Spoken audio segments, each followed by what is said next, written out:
we'd just like to explain a bit about, see, because the other thing that we like to do is we like to give a scientific backing in all our method. So every single module level that we have created, it's always scientifically backed. It's not airy-fairy or the intuition part. It's very much the scientific background. So we'd like to just give a little scientific background to Yes. understand how the genetic reset, how the energy of genetic comes in, and why we are also changing it. Yes, please.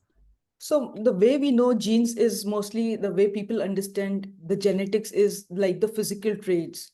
Like all we know is that the genes, they carry our physical traits, like color of your eyes, your skin tone, your hair color, your body structure, and for that matter, even certain diseases and so much more. And that is why you look like your father, like your mother, or your grandparents. And for certain diseases, some people say, oh, diabetes, it's in our family. Right. So that is how people understand the genetics. And you talked about scientists, right? So the one of the things that the genetics, the gene code has is an epigenome gene. That is the gene that goes according to the environment. So if you're living in an environment that is unsafe, it's programmed, it starts programming into the gene that it's unsafe. So if it's a war-torn place, then you will say, no, I can't go out. But then when you go to a safe place, then the gene gets again reprinted and rewritten that it's safe now to go out. So if you're a smoker, it will say you're a smoker. When you stop smoking, it will say you're no longer a smoker. So that is that part of the scientific approach. But now what scientists are doing, they are verifying that genes can also pass on to us our ancestral fears. And this is what we are going to be addressing in this. So epigenome genes go up to like about 4 generations. So the third generation, it gets stopped. So it repeats 1 generation, 2 generations, 3 generations. 4th generation doesn't have that problem. But now what they're saying is that the trauma, limiting beliefs, our phobias, our emotions, all our feelings are coming from our ancestors. And in 2001 or so, a team of scientists in Barcelona also discovered that a genetic mutation of chromosomes, just for example, they had given chromosome 15, makes people more susceptible to panic attacks and anxiety or disorders. And guess what? What, Charu? We have devised a way to find out which chromosome is actually holding your money hardship programs. And we will demonstrate it today when we do the individual demos and also in the weekend of WOW. So programming to our genetic cells, these deeply embedded patterns influence not only our health, our wealth, our relationship, and you could say our whole life, right? But yes, it's a big wow and a wow to the weekend of wow. Right. The reason... Yes. Good. Sorry. Go ahead, Charu. No, go ahead. Yeah. No, please complete. Okay. So the reason why we don't change, or rather we say that we are unable to change this situation is because this pattern, the negative money beliefs or the negative programming of money hardships is actually embedded in our DNA.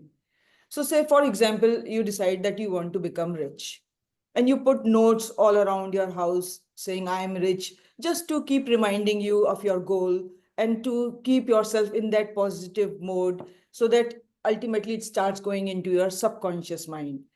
If you do that, but however, by any chance, if your ancestral belief says that I don't deserve to be rich, then no matter how much you bring your conscious mind focus on those stickers, but you won't be able to achieve your goal. Why? Because you will keep repeating the pattern which is in every cell of your body. So if you really want to achieve your goals, your positive desires, you have to match it by 100%. It should be in 100% alignment with your ancestral belief.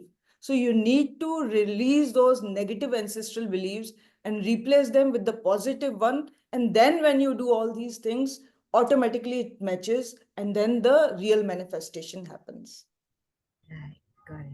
So as you said, it's about balancing what you're looking at visually and what you're unable to look at internally, that's coming from your lineage.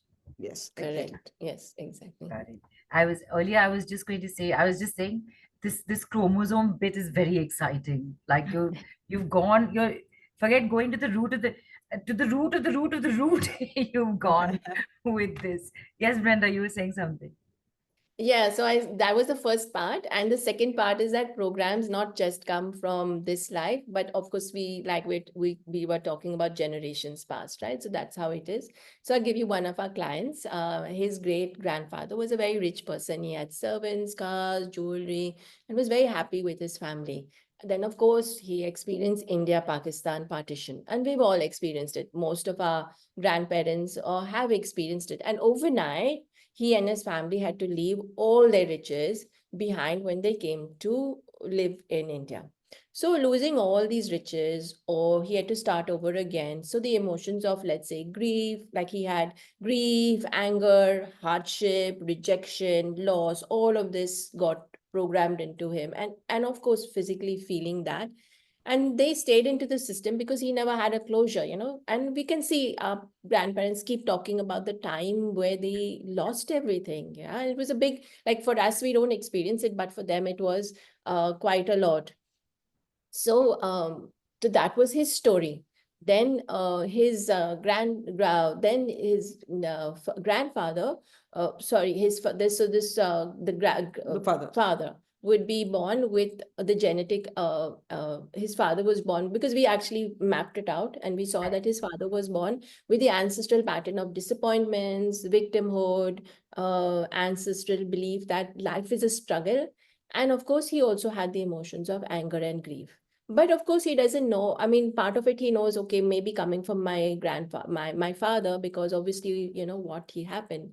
And then this guy was born, and then he was born with 5 times more of all of these things. And he doesn't know like what's happening because, of course, he's not in the story now. People don't talk about this. And what happened for him? He started a business, did exceptionally well, and then COVID hit, and he had to close down his business. And all of this happened just for him to validate ancestral pattern of disappointment, ancestral pattern of victimhood, and the ancestral belief that life is a struggle. So this is how he went on continuing his life. So this is what for our client, this is how it played out 1, 2, 3 generations. So from this example, you can see that these ancestral stories are hidden deep inside the memory of the DNA, and they influence us in a way we don't even come to know. And these inner programs are like tapes. They run from generation to generation to generation. They continue like a non-stop tape. And so what we can conclude from this is that our DNA is a massive record keeper. So, very simply put, not only the DNA contains the instructions necessary for life, because that's how we live, proteins generate our structure, our body functions, all of them take place through the DNA. But it also has our likes, our dislikes, our patterns, our phobias, our beliefs, events and emotions of this lifetime, events and information of previous lifetimes, contracts, vows we've agreed to honor, uh, our future plans and challenges, what we have placed in the future. And authors like, Greg Braden and Matt Ridley, they also compare our DNA like a book of chapters. So this is another aspect of what I would like to give the audience, like, consider your DNA as a book. So the first 22 chapters, because we have 46 chromosomes. So the first 22 chapters of your DNA contain stories that are handed down from the mother lineage. So every event, every emotion, every action that your ancestors in your mother lineage, good and bad, are recorded here. So losses, betrayals, abandonment. And in addition to these 22 chapters of information is how to nurture yourself. So our nurturing comes from our mother. How to nurture others, how to awaken your creative life force. So this comes from our mother side. Then the other 22 chapters of your DNA come from, of course, your father's lineage. So these chapters record all the events and emotions to do with power, control, responsibility, um, what else? Perfection. Perfection. Taking charge of Yeah, work. and taking charge of the world, your work in the world. So every event and information which is to do with war, which is to do with famine, plague, sorry, drought, injustice, this all that happened to your father lineage are recorded here. And this is what we're going to do in the genetic reset of money. We're going to delete these stories that came from the mother lineage or the father lineage, that they don't longer work for us because they are your ancestor story, right? And this is what we're going to do. We're going to reset. In addition to these 44 chapters that we have received, we got two actually chapters of genes, and these connect us with God or the universal life form, life force. And what they do is they bring us in connection with God. And this is where we are going to rewrite our program of our DNA, where we are going to re-imprint and rework and rewrite this. So from the 44 chapters, we are going to delete them. And in these two chapters, we are going to rewrite, because we are connected to God. And our basis of our connection to God is oneness, love. We are all one. We are all one. We all experience this. So we're going to bring us back to that level of what we experience with God and our connection to God or universal life force energy. Right? And what we're going to do, we're going to write into our biography, living like kings and queens.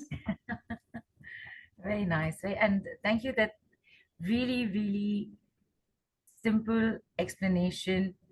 For when you said we want to tell more, so for a moment I was thinking, are we going to go back to, because right at the beginning, first time we ever spoke to you, we had this bit on physics with the Big Bang and everything. So we've done the physics. Is it now going to be biology? But you just explained it so nicely, and especially with this, that consider your life a book of 46 chapters, and 22 and 22, and the two extra.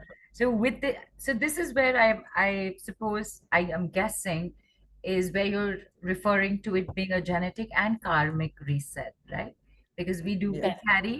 we don't just carry our own karma, we carry our ancestors uh, karmas or karmic contracts of ours, as you were just mentioning, that. So this is where the karmic bit is also coming in, is it? Yes, correct. Yeah. So, I mean, for the karmic bit, what we want to say is that we all know, like, karma's cause and effect of what we do, our actions, our behaviors, our conduct, all of that shapes our future. But, from childhood, and this is what we have not realized, karma is such a topic that we kind of phase out or we don't know. But actually, if you go to see from childhood, what are we taught? We're taught to do good deeds to help to negate our karma. So we had said do good deeds, but actually we are not told what it's doing, but actually it's negating our past life negative karma. We're told do charity, donate that, do this. But what is it doing? It's negating our negative karma. Respect elders. What is that doing? It's generating good karma for us. Don't harm other people. Again, generating good karma for us. Don't take what belongs to others, again generating good karma. And the opposite, of course, you generate. You generate your own negative karma. That's your option, right? That's your choice. So actually, if you go to see from the time we are born, subconsciously we've been programmed to create good karma. And actually, all our religion, I know I'm from like Catholic, and we have our 10 commandments, and our 10 commandments say thou shalt not steal, thou shalt not steal, covet your neighbor's goods and neighbor's wife and all of that. So we are taught, and all other religions have this base about, doing and being good.